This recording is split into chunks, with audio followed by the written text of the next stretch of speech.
Welcome to our video on the unforeseen delay of Bannerlord's 2025 launch. Fans have been eagerly anticipating this update, but now we face another setback.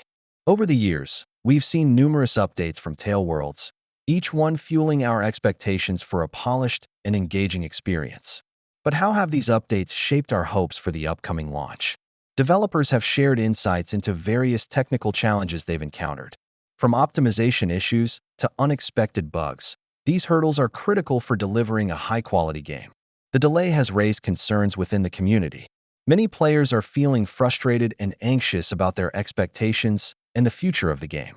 Let's take a moment to compare Bannerlord's situation with other recent releases. How do their development cycles and delays stack up against our beloved medieval simulator?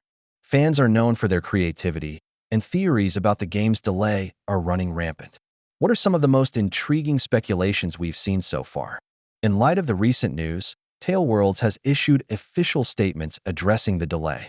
What do they have to say about it? While we await further details, what are the potential release windows we should be keeping an eye on, and what new features might be in store? As we navigate this waiting period, let's discuss some tips on how to stay positive and engaged with the community while we wait for the big announcement. As we wrap up, we want to hear from you. What are your thoughts on the delay? Share your opinions and predictions in the comments below.